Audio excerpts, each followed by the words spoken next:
کہاں جا رہے ہیں؟ وہ کپڑے استری کر کے لٹکا رہی تھی جب اس نے کاشف کو موٹر سائیکل پر باہر جاتے ہوئے دیکھا۔ یقیناً وہ بشرا کو لے کر کہیں جا رہا تھا۔ وہ بس ذرا ڈاکٹر اظہر تک۔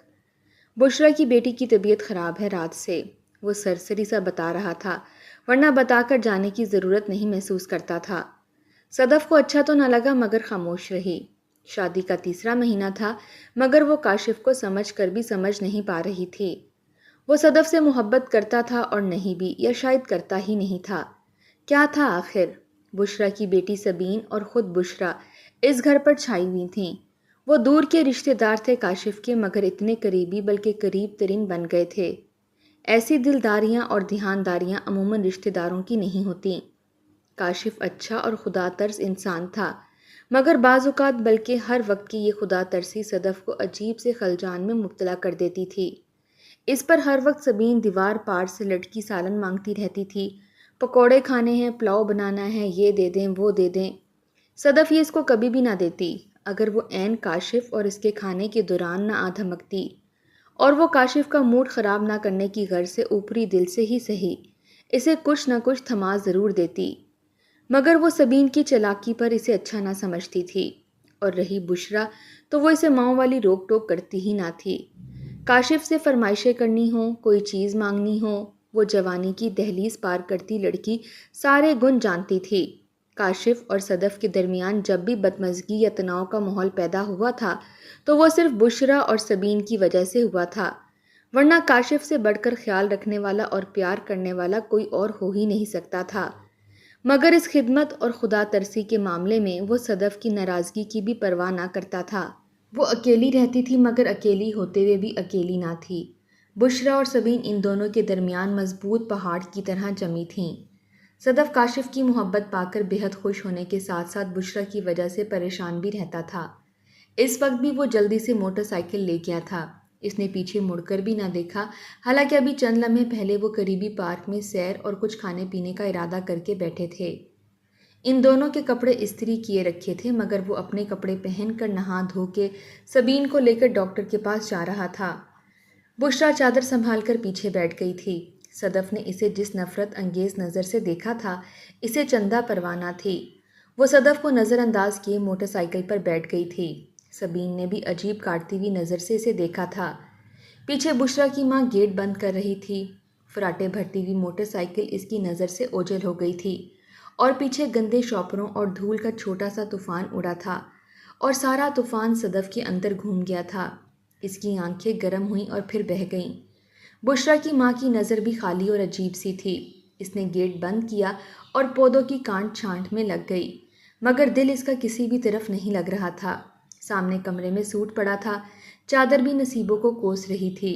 اس نے سب کچھ الماری میں ٹھونس دیا اور سیڑھیوں پر آ بیٹھی اور غیر ارادی طور پر موبائل پر ٹائم دیکھنے لگی۔ 1:17۔ ہائے 2 بج گئے۔ سامنے پودوں کو پانی دینے کی غرض سے پائپ پوری گلی بھر چکا تھا۔ وہ اٹھ کر بھاگی اور جلدی سے موٹر بند کی۔ پائپ سمیٹنے لگی تھی کہ باہر موٹر سائیکل کی آواز آئی۔ شاید وہ واپس آ گیا تھا، بلکہ وہی تھا اور ساتھ شاپر میں کچھ تھا، پتہ نہیں کیا، اور چہرے پر پھیکی سی مسکراہٹ۔ موٹر سائیکل روک کر شاپر اسے تھما دیے تھے اور خود اندر چلا گیا۔ ارے جلدی سے کھانا نکال لاؤ، بہت بھوک لگی ہے۔ اس نے بھی خود ہی موڈ ٹھیک کر لیا تھا اور جلدی سے چکن کڑھائی کو ڈش میں نکالا اور روٹیاں وغیرہ رکھیں، ٹرے سیٹ کیا اور اندر چلی آئی۔ میں نے سوچا تم تھک گئی ہوگی اس لیے کھانا لے لیا، اور ہاں کوک بھی تھی، جاؤ وہ بھی لے کے آؤ۔ شاید وہ موٹر سائیکل کے ساتھ ہی ٹنگی رہ گئی۔ وہ بھاگ کر 2 گلاس میں برف اور بوتل ڈال کر بنا لائی۔ وہ محبت بھری نظروں سے اسے دیکھ رہا تھا۔ وہ پل میں صبح والی بات بھول گئی تھی، اور شاید وہ بھی۔ صدف تم نہ میری جان ہو، وہ محبت بھری نظروں سے اسے دیکھ رہا تھا۔ کاشف سبین دوائی نہیں پی رہی، دیوار کے پار سے بشرا بولی تھی۔ پھر خالہ جان نے گیٹ بجایا تھا جو کاشف نے فوراً اٹھ کر کھول دیا تھا۔ وہ اندر نہیں آئی تھیں، باہر سے ہی بات کی اور چلی گئیں، اور کاشف بھی ان کے ساتھ ہی چلا گیا تھا۔ لو پی لو میری جان، تنگ نہیں کرتے، منہ کھولو۔ اب دیکھو میرے کہنے پر بھی منہ نہیں کھولو گی۔ وہ دیوار کے پار کھڑی سن رہی تھی۔ بشرا بھی پاس ہی تھی۔ یقیناً وہ یہاں اکیلی چل رہی تھی کیونکہ بشرا اور اماں جی اس سے ناراض تھیں۔ خود ساختہ ناراض تھیں۔ شادی کے شروع کے دنوں کی خوش اخلاقی کا سارا لحاظ ہوا ہو چکا تھا۔ اسے بشریٰ اور سبین سے نفرت ہو گئی تھی، اتنی نفرت جتنی کوئی کسی ناجائز شراکت دار سے کر سکتا ہے۔ کوئی تھا جو نہ ہو کر بھی موجود تھا، اور وہ بشریٰ تھی۔ اس کی چکنی چپڑی باتیں سمجھتے اشاروں کنائیوں میں کیے گئے اشارے، اس کی کاشف سے گفتگو، سب زہر تھی، خالص زہر۔ اب وہ اسے کاشف کے پاس کھڑے دیکھنے کی بھی خود میں ہمت نہیں کر پاتی تھی۔ اوپر سے بشریٰ کی ماں کاشف کو گھیر گھار کر کسی نہ کسی طرح بشریٰ کے پاس لے ہی جاتی۔ اب اسے اس کی بیوی کے غصے کی بھی پرواہ نہیں تھی، کسی چیز کی بھی نہیں۔ اس کا خیال تھا کہ اماں کو اس پر رحم آنا چاہیے تھا، میاں بیوی کے درمیان بڑھتے ہوئے تناؤ کا سوچنا چاہیے تھا، اور کچھ نہیں تو انسانیت کے ناطے ہی صحیح کچھ نہ کچھ جھجک لحاظ۔ مگر کاشف خود بے خوف ہو چکا تھا، سب واضح کر رہا تھا، تو کون کسی کا لحاظ رکھتا ہے بھلا؟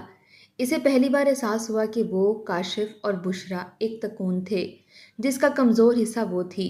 ناجائز رشتے اور تعلقات کتنے مضبوط ہو سکتے تھے وہ دیکھ رہی تھی سب۔ وہ بشریٰ کے ساتھ جاتا تو واپسی پر ازالے کے لیے کچھ نہ کچھ لے آتا تھا۔ اب وہ غصے اور طیش سے بھرا ہوا واپس لوٹتا تھا اور منتظر رہتا تھا کہ وہ اس سے کچھ کہے اور وہ اسے بے عزت کر سکے، اس کے جسم کے چیتھڑے اڑا سکے۔ وہ اس کے تیور دیکھتی اور اپنے موڈ کو بھی ٹھیک رکھنے کی کوشش کرتی۔ ذرا سا منہ پھلانے اور ناراضگی ظاہر کرنے پر جو ہوتا تھا وہ اور بھی برداشت سے باہر ہوتا، کیونکہ اس کی بے عزتی بشریٰ حرف بہ حرف سنتی تھی۔ وہ ایسے اس منظر کی منتظر رہتی تھی جو اسے کسی صورت بھی گوارا نہ تھا۔ اس نے بشریٰ کی یہ حرکت کئی بار کاشف کو بتانے کی کوشش کی، مگر وہ بات کے آغاز میں ہی بھڑک اٹھتا تھا اور شور مچانے لگتا تھا، اور وہ اسی شور سے بچنا چاہتی تھی، جبکہ وہ یہی شور چاہتا تھا، اتنا شور کہ اس کا دماغ معوف ہو کر سوچنا سمجھنا اور کچھ کہنا ہی چھوڑ دے۔ اسے کچھ بھی اچھا نہیں لگتا تھا، نہ ٹی وی دیکھنا اور نہ ہی کہیں آنا جانا۔ وہ کیا تھی اور کیا ہو کر رہ گئی تھی؟ اس ایک مرد اور عورت نے اسے کیا بنا ڈالا تھا؟ شاید بے وقوف، مگر عورت اس معاملے میں بے وقوف نہیں ہوتی، صدف بھی نہیں تھی۔ مگر جب راستے اور منزلیں ہی کھو جائیں تو کوئی کیا کر سکتا ہے؟ پہلے وہ دیوار کے پار کھڑی بشریٰ کو کھوجا کرتی تھی، مگر وہ چھپی ہوئی تھی کہ نہیں، مگر اب یہ بھی چھوڑ دیا تھا۔ میں روز ادھر سے گزرتا ہوں، کون دیکھتا ہے؟ میں کل ادھر سے نہ گزروں گا، کون دیکھے گا؟ کسی کو اس کے دیکھنے نہ دیکھنے کی پرواہ نہ تھی، تو وہ دیکھ کر کیا کر لیتی؟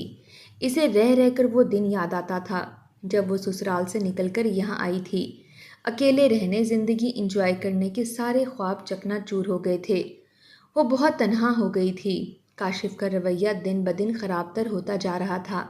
وہ اسے ذہنی مریض اور نہ جانے کون کون سے القابات کا کفن اڑا کر زندہ دفن کرنا چاہتا تھا۔ وہ بھی مر جانا چاہتی تھی، اسے بھی زندہ رہنے کی کوئی خواہش نہ تھی۔ کاشف کے لیے بشریٰ اور سبین ہی کافی تھے، اور پھر بشریٰ کی ماں کا چکنا چپڑا انداز اور باتیں، تو کیا اس کی کہیں گنجائش تھی؟ کہیں بھی نہیں۔ بشریٰ کی ماں دیکھنے میں بہت اللہ لو خاتون لگتی تھیں، مگر ان کے گھنونے کام شیطان کو بھی مات کرتے تھے۔ وہ ہر وقت صدف کی بدگوئی اور غصے کی مثالیں دیتی پائی جاتی تھیں۔ کاشف آتے جاتے سبین کو پیار اور بشریٰ سے حال احوال پوچھتا پھرتا، اور وہ دکھ سے دیکھتی رہتی۔ اب بشریٰ اسے بے عزت بھی کرنے لگی تھی۔ کبھی کہتی تمہیں شوہر سے محبت نہیں ہے، کبھی تم اسے ناشتہ نہیں دیتی، کبھی کہتی تم بد زبان ہو، کبھی جاہل اور کبھی گوار کہتی۔ اکثر ان کی لڑائی کے دوران وہ ناشتہ بھی نہ بنا پاتی۔ بشریٰ فوراً ناشتہ لا کر کاشف کے سامنے چھوٹی میز پر سجا دیتی، اور وہ جو صبح سے منتیں کر رہی ہوتی، اس کی ایک نہ سننے والا کاشف چپ چاپ ناشتہ کر لیتا۔ پہلے پہل تو وہ بھوکی رہتی اور ناشتے کی بھی پرواہ نہ کرتی تھی، مگر اب وہ اکیلے بیٹھ کر ناشتہ کر لیتی، اور وہ اسے ملامت کرتی کہ اس نے شوہر کو بھوکا بھیجا تھا۔ جب کوئی خود بھوکا رہنا چاہے تو کون زبردستی اسے دے؟ اور ایک ناپسندیدہ شخص آخر کتنی منتیں کر سکتا ہے؟ بشریٰ اور اس کی ماں اسے سناتی رہتی اور وہ سنتی رہتی۔ وہ قصوروار تھی یا انچاہی تھی، یا اس کا قصور تھا؟ بشریٰ جو نیک بنتی تھی، ناشتہ بنا بنا کر دیتی تھی، اور اسے چائے کا ایک کپ دینے کی بھی روادار نہ تھی وہ۔ سبین اور بشریٰ کی گرفت بہت مضبوط تھی، مگر اسے انتظار کرنا تھا اس اندھیرے کے چھٹنے کا۔ مگر گپ اندھیرے میں وہ خود کو بھی کھوجنے سے قاصر تھی۔ ممکن ہے کچھ بھی نظر نہ آئے۔ اس بار اندھیرا میرے اندر سے اٹھا ہے، امی کی نصیحت اس کے پلے سختی سے بندھی تھی۔ میاں بیوی کو اپنے معاملات خود ہی حل کرنے چاہیے اور خاص طور پر سسرال سے بچنا چاہیے، ورنہ سلجھنے کی بجائے اور خرابی پیدا ہو جاتی ہے۔ اس نے کسی سے کچھ نہ کہا۔ اس نے محسوس کیا کہ اس کے منع کرنے پر کاشف اور بشرا اور قریب آ رہے تھے۔ اس نے کسی سے کچھ بھی کہنا چھوڑ دیا تھا، مگر معاملات بددستور بگڑتے جا رہے تھے۔ اس نے بشرا کو لڑ کر دور کرنا چاہا، مگر وہ ناکام رہی۔ وہ بیوی سے لڑ کر شوہر سے باتیں کرتی تھی اور شوہر کو پرواہ بھی نہ تھی کہ اس کی بیوی سے کس نے کیا کہا۔ اس نے ناراض رہنا شروع کیا تو سب اس سے ناراض ہو گئے۔ کاشف سمیت اس نے لا تعلق رہنا شروع کیا تو کاشف کو اعتراض ہوا اس کے گمسم رہنے پر۔ کاشف سے بات بند کیے آج 5واں دن تھا۔ وہ اسے بد فطرت اور کنجوس کہتا تھا جو اسے کسی کی مدد کرتا نہیں دیکھ سکتی تھی، مگر وہ کیسے بتاتی کہ ایک عورت اپنی محبت تقسیم نہیں کر سکتی، بھلے اسے کوئی کنجوس سمجھے یا جاہل۔ اور وہ کاشف کے لیے بہت تھی کہ نہیں، یہ اسے پتہ چل چکا تھا۔ وہ محبت دو طرفہ نہیں، یک طرفہ تھی۔ فقط صدف ہی اس آگ میں جلی تھی اور زندہ تھی۔ اس کی نمازیں طویل ہو گئیں، نمازوں سے تہجد کا سلسلہ بھی شروع ہو گیا۔ اس کی دعائیں طویل ہوتی گئیں اور بشرا اور سبین کا آنا جانا بڑھتا ہی چلا گیا۔ کہیں کچھ کم نہیں ہوا تھا، سب بڑا ہی تھا۔ غلط، سب غلط تھا، وہ صحیح ہو کر بھی غلط تھی۔ کاشف بشرا کو گھر کی چیزیں دینے دلانے میں بھی پیش پیش تھا۔ پلاؤ کے بدلے حلوہ جو صدف نے اس کے لیے بنایا تھا، اس کا دل جیتنے کے لیے۔ بات حلوے کی پلیٹ کی بھی نہیں تھی، دل کی تھی، جس کی کسی کو پرواہ نہیں تھی۔ وہ امی کے سامنے رو پڑی تھی، اتنا کہ اپنی رخصتی والے دن کو بھی پیچھے چھوڑ دیا تھا۔ اس نے اپنی امی کو سب کچھ بتا دیا تھا، کچھ نہیں چھپایا۔ اس کی ہچکیاں بند گئیں۔ امی کو بھی بہت برا لگا۔ صدف ان کی بیٹی تھی اور بیٹیوں کے آنسو ماؤں کی نیندیں اڑا دیتے ہیں۔ وہ کافی عرصے سے گھر بھی نہیں گئی تھی۔ ایک عجیب طرح کی سزا کی اذیت ناک لمحے تھے جو کسی طرح ختم ہونے میں نہیں آتے تھے۔ وہ سن رہی تھی اور پیچھے سے اچانک کاشف نکل آیا تھا۔ وہ کانپ کر رہ گئی تھی۔ کیا کہہ رہی تھی تیری ماں؟ بد کردار ہوں، عورتوں کا رسیا ہوں، برا ہوں، ذلیل ہوں۔ وہ دھاڑ رہا تھا۔ فون نیچے گر گیا اور ٹوٹ بھی گیا تھا۔ وہ بھی ٹوٹ گئی تھی صفائیاں دیتے دیتے کہ وہ ایسا نہیں سمجھتیں۔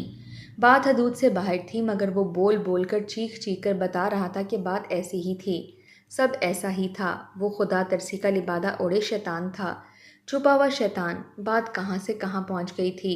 اس کی آواز بلند سے بلند تر ہوتی گئی تھی اور بشرا کو نئے راستے دکھا گئی تھی، منزلیں سہل کرتی گئی تھی۔ اس نے کہیں پڑھا تھا کہ جھوٹا انسان اپنی آواز بلند کر کے مدھم سچ کو ہمیشہ دبانے کی کوشش کرتا ہے، اور سچ صرف وقتی طور پر دب سکتا ہے مگر اپنی حقیقت نہیں کھو سکتا۔ کمرے میں کاشف کی گونجتی آواز سن کر اس نے سوچا، اس کے بعد خواری کا نہ ختم ہونے والا سلسلہ تھا۔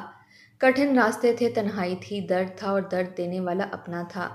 کاشف نے نہ صرف ہنگامہ کھڑا کیا تھا بلکہ اس ہنگامے کو لے کر اپنے والدین کو بھی اس کے خلاف بدگمان کیا تھا۔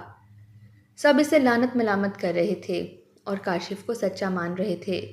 اس نے فون پر اور ساس کے سامنے پھٹکار سنی تھی، نندوں کی ذلت امیز رویے برداشت کیے تھے۔ ساس نندوں کا رشتہ اگر بھڑکانے کا رشتہ تھا تو کاشف نے انہیں شہ دے کر دگنا کر دیا تھا۔ بشرا کی زبان درازی میں اضافہ ہو گیا تھا، حوصلے بڑے تھے۔ وہ جھوٹی ہو کر جیت گئی تھی اور وہ سچی ہو کر خوار ہوتی پھر رہی تھی۔ بشرا اور اس کی ماں نے اس کی آنکھوں میں اندھیرے بھر دیے تھے۔ ان کے دکھڑے اور خود بے ساختہ مسائل جیت گئے تھے۔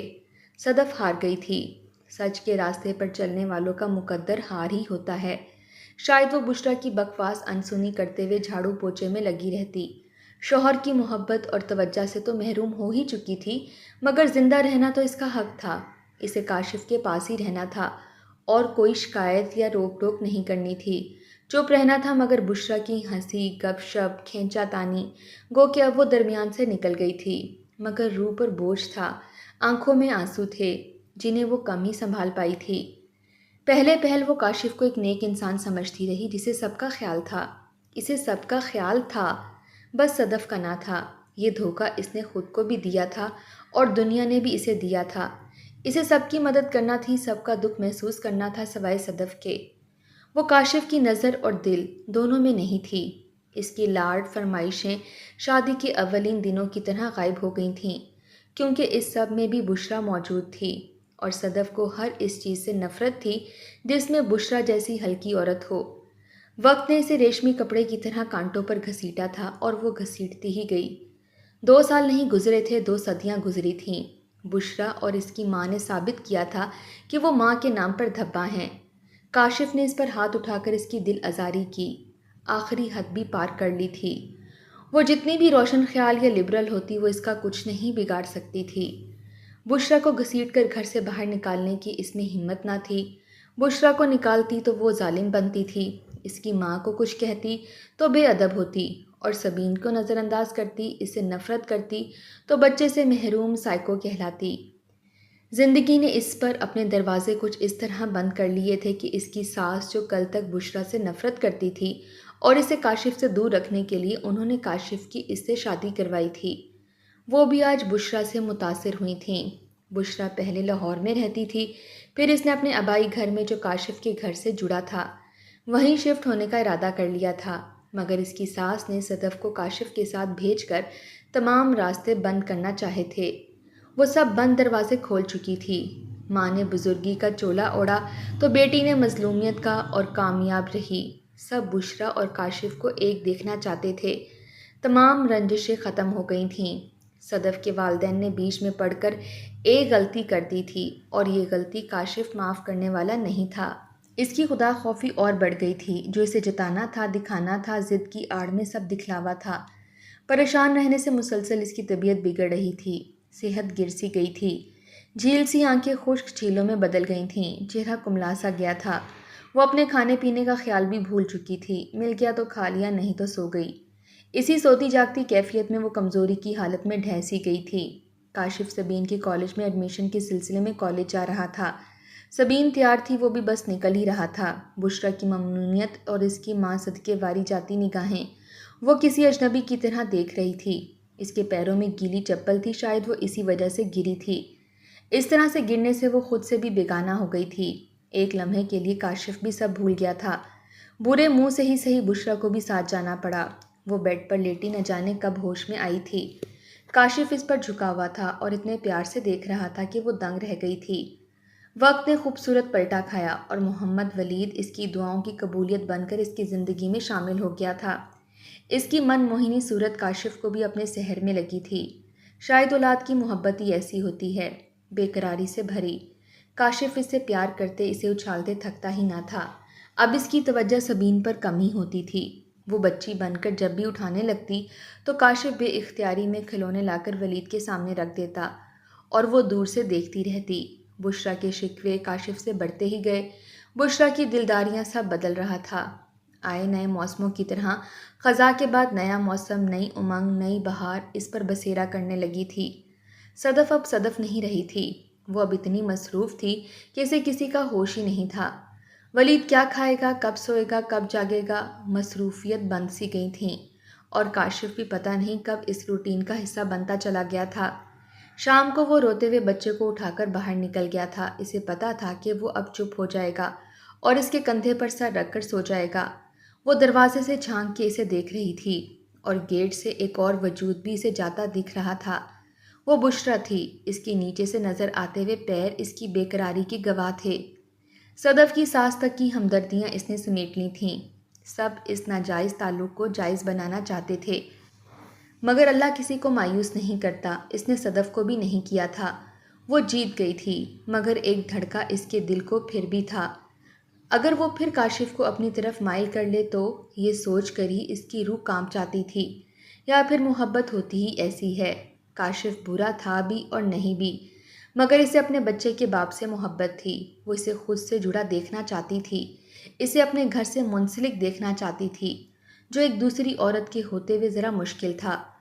وہ یہ سوچتے ہوئے اندر آ گئی۔ بیڈ کی سائڈ ٹیبل پر رسالوں کا ایک ڈھیر لگا تھا، جو خوبصورت تحریروں اور موتی جیسے لفظوں سے بھرے پڑے تھے۔ اس نے ایک رسالہ اٹھا لیا۔ کاشف سبین بہت بیمار ہے، اس کے کان میں درد ہے۔ بشرا کی مکاری عروج پر تھی۔ وہ رہانسی ہوئی آواز میں بول رہی تھی۔ کیا ہوا اسے؟ وہ بیزار سے لہجے میں پوچھ رہا تھا۔ تمہیں ہماری کوئی پرواہ ہی نہیں ہے۔ اماں بھی شیطانیت میں بشرا کی ماں تھیں۔ آخر اب وہ ہمیں گھر تک آنے نہیں دیتی۔ کبھی دیکھا ہے مجھے ادھر؟ بشرا لاڈ سے بولی۔ بیٹا ہمارا تمہارے سوا ہے ہی کون؟ اماں جی چلاکی کی حدود کو چھو کر شکار کی شہ رگ تک پہنچیں۔ تم وہاں نہ آیا کرو۔ دیوار کے پار کھڑی صدف کی آنکھیں بھر آئیں۔